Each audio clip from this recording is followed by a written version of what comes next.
ଯାଉଛୁ ଏବେ ପୁଷ୍ଟିଲ ବୁଲିବା ପାଇଁ ଟୋକା ନେଇକି ଯାଉଛି କୋରାପୁଟର ବହୁତ ଅଲଗା ପ୍ରକାର ଭିଉ ଗାଡ଼ି ମାନେ ଦେଖିକି ଟିକେ ଚଲା ଆମର ଦେଖିବା ଆମର ଯିବା ବାଟରେ ବହୁତ ସାରା ଗାଁ ପଡ଼ିଲା ଦେଖିପାରୁଥିବେ ପାହାଡ଼ ତଳେ ବି ଏଇ ଲୋକମାନେ ବସବାସ କରୁଛନ୍ତି ପୁରା କହିବାକୁ ଗଲେ ପୁରା ଜଙ୍ଗଲି ତାଙ୍କର ବି ଜୟ ଜଗନ୍ନାଥ କାଳିଆ ଠାକୁର ଦେଖାଗଲେ ଯାହା ବହୁତ ଖୁସି ଲାଗିଲା ଆସିକି ଜାଗା ବୁଲିକି ଅଛି ଆଗକୁ ଗୋଟେ ବି କାର ଫାର ସୁବିଧା ସବୁ ଯିବା ଆସିବା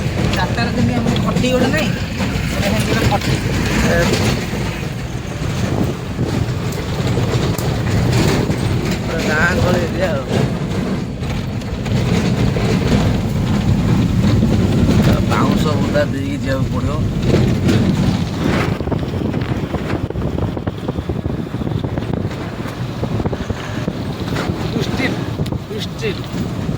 ଯାଉଛୁ କ'ଣ ଅଛି ସେ ପୁଷ୍ଟିରେ ଦେଖିକି ଆସିବା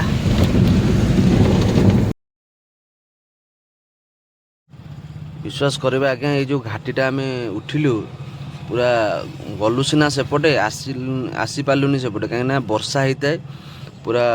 ରୋଡ଼ ଉପରେ ପୁରା ଗୋଡ଼ି ଫୋଡ଼ି ଦେଖିପାରୁଥିବେ କେଉଁ ଭଳିଆ ଭିଉ ପୁରା ସିଙ୍ଗିଲ ରୋଡ଼ ଡେଞ୍ଜର ଜାଗା କିନ୍ତୁ ଠାକୁରଙ୍କୁ ଡାକି ଖାଲି ଯିବା କଥା କିନ୍ତୁ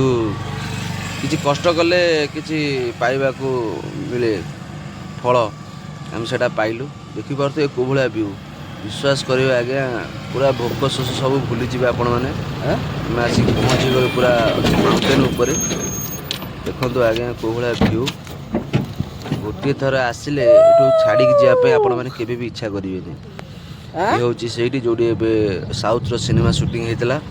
ମହେଶ ବାବୁ ଓ ପ୍ରିୟଙ୍କା ଚୋପ୍ରା ଆସିଥିଲେ ସାଉଥ ଲୋକ କ'ଣ ପାଇଁ ଏ ଜାଗା ସିଲେକ୍ସନ୍ କରିଥିଲେ ମୁଁ ଆଜି ଆସିକି ଜାଣିପାରିଲି ଆପଣମାନେ ଥରେ ଆସନ୍ତୁ ଦେଖନ୍ତୁ ଜାଗାଟା କେଉଁ ଭଳିଆ ଜୟ ଜଗନ୍ନାଥ ସେଇ ଯୋଉ ରୋଡଟା ନାହିଁ ପୁରସିଲ ସେଇଟା ହିଁ ଦେଖଉଛି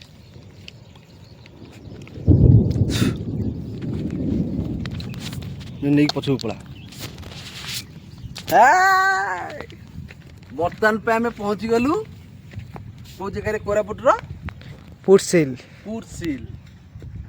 ଆଉ ଦେଖିପାରୁଥିବେ ତ ଲୋକେସନ କୁ ଅଲଗା ପ୍ରକାର ଲୋକେସନ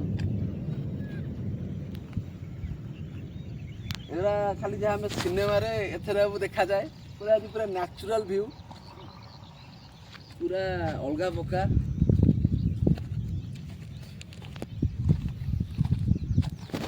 ପୁରା କହିବାକୁ ଗଲେ ପୁରା ମୁଁ ଅଲଗା ପ୍ରକାର ଫିଲ୍ କରୁଛି ଏଠି ପୁରା ପାହାଡ଼ ଇଏ ଖାଲି ଏଠି DSLR ଡ୍ରୋନ୍ କ୍ୟାମେରା ନେଇକି ଆସିବ ପୁରା ଅଲଗା ପ୍ରକାର ଭିଉ ଯାହା ହଉ ବହୁତ ବଡ଼ ଟୋକା ଜାଣିଛି ଯେ ଗାଡ଼ି ଚଲାଉଛି ଜାଣିଛି ଲାଇନ୍ ବିଷୟରେ ଆଉ ଏଇ ଜାଗାରେ ଆମର ସୁଟିଂ ହେଉଥିଲା ଆମର ଏବେ ଯେଉଁ ଆସିଥିଲେ ଆମର ତା ନାଁ କ'ଣ ଦୀପିକା ପାଦୁକୋନ ଆଉ ମହେଶ ବାବୁ ଏଇ ଜାଗାରେ ହିଁ ତାଙ୍କର ବସେଇଥିଲେ ସୁଟିଂ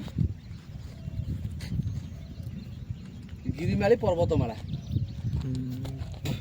ବିଜୁଳି ପୁରା ଦେଖିଲା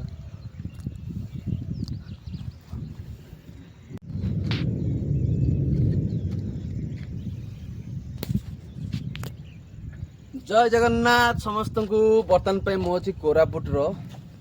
ଗିରିମାଳି ପର୍ବତମାଳାରେ ବହୁତ ବଢ଼ିଆ ଲୋକେସନ୍ ଏଇ ଜାଗାରେ ଏବେ ଆମର ଗୋଟେ ତେଲୁଗୁ ସିନେମା ସୁଟିଂ ହେଇଥିଲା ମହେଶ ବାବୁ ଆସିଥିଲେ ଆଉ ଦୀପିକା ପାଦୁକୋନ ଆସିଥିଲେ ଏଇ ଜାଗାରେ ତାଙ୍କର ସୁଟିଂ ହେଇଥିଲା ମାନେ ସେ ଜାଣିଛନ୍ତି ଗୋଟେ ଜିନିଷ ମାନେ କେଉଁ ଭଳିଆ ଭିଉ ଏ ଜାଗା ମୁଁ ସେଥିପାଇଁ ମୁଁ ଓଡ଼ିଆ ଇଣ୍ଡଷ୍ଟ୍ରିର ସବୁ ସାର୍ମାନଙ୍କୁ ଏତିକି ରିକ୍ୱେଷ୍ଟ କରୁଛି ଏଇଭଳିଆ ଲୋକେସନରେ ଆସିକି ସିନେମା ସୁଟିଂ କରନ୍ତୁ ବହୁତ ବଢ଼ିଆ ଲାଗିବ ଆଉ ଏ ଯେଉଁ ଭଳିଆ ଲୋକେସନ୍ ଏମିତିଆ ଲୋକେସନ୍ କେଉଁଠି ମିଳିବନି ଆଜ୍ଞା ବାହାରକୁ ଗଲେ ବି ଏମିତିଆ ଲୋକେସନ୍ ଆପଣମାନେ ପାଇବେନି ଆମ ଓଡ଼ିଶାରେ ଯେଉଁ ଲୋକେସନ୍ ଅଛି ବିଶ୍ୱାସ କରିବେ କଥାରେ ନାହିଁ ସୁନ୍ଦର ତୃପ୍ତିର ଅବସାଦ ନାହିଁ ଯେତେ ଦେଖୁଥିଲେ ନୂଆ ଦିଶୁଥାଏ ଏଇଟା ହେଉଛି ସେଇଆ ଗୋଟେ ଜିନିଷ ହେଉଛି ଦେଖିପାରୁଥିବେ ଆଜ୍ଞା ଭିଉ ଅଲଗା ପ୍ରକାର ହେଲା ମୁଁ କ'ଣ ଯାଇଥିଲି ଆମର ଏଠେଇକି ଦେଓମାଳି ପୁରା ପାହାଡ଼ ଉପରକୁ ଚଢ଼ି ପୁରା ଯିବାକୁ ପଡ଼ିବ କିନ୍ତୁ ଏଠି ପୁରା ଗାଡ଼ି ଆଉଛି ଉପରକୁ ଆଉ ଏଠି ତ ପିକନିକ୍ ପ୍ଲେସ୍ଟା ଏଇଟା ବହୁତ ଲୋକ ଏଠି ଏକଜୁଟ ହୁଅନ୍ତି ଆଉ ଗଲା ବେଳକୁ ଆମେ ଯିବୁ କେମିତି ସେଇଟା ହଉଛି କାହିଁକିନା ଆମେ ସେ ପାହାଡ଼ ଉପରୁ ଏତେ ରିକ୍ସରେ ଟୋକା ନେଇକି ଆଇଲା ମୋ ଗାଣ୍ଡି ପୁରା ପୁଛୁ ପୁଛୁ ଭାଇ ଖୋଲା ହାଲି କଥା ତୁ ଗାଡ଼ି ନେଇକି ଯିବୁ ମୁଁ ଚାଲି ଚାଲି ଯିବି ହେଲା ନାଇଁ ଠାକୁରଙ୍କ ଦୟାରୁ ଆଇଛୁ ବୁଲିବା ପାଇଁ ଆମେ ଯେମିତି ହସ ଖୁସିରେ ଆଇଛନ୍ତି ହସ ଖୁସିରେ ପହଞ୍ଚିବା ଜାଗାରେ ଆଉ ଏମିତିଆ ଜାଗା ଆଉ ପଇସା ଖର୍ଚ୍ଚ କଲେ ଗୁଡ଼ାଏ ପଇସା ଭାଇ ଆମେ ଗରିବ ଲୋକ ଦେଇକି ଆମେ ଜାଗାକୁ ଆସିପାରିବୁନି ହେଲା ଆଉ କମ୍ପାନୀ କାମ ଯେହେତୁ ବର୍ଷା ଉଠେଇଲା କମ୍ପାନୀ କାମ ଅଫ୍ ରହିଲା ଏବଂ ପାଖରେ ଏଇ 12 କିଲୋମିଟର ଭିତରେ ଥିଲା ଲୋକେସନଟା ଆଉ ଆସିକି ବୁଲିକି ଯାଉଛୁ ଭାରି ଆଉ ଆପଣମାନେ ଆସନ୍ତୁ ଆଉ ଜାଗା ବୁଲିକି ଯାଆନ୍ତୁ ଜୟ ଜଗନ୍ନାଥ।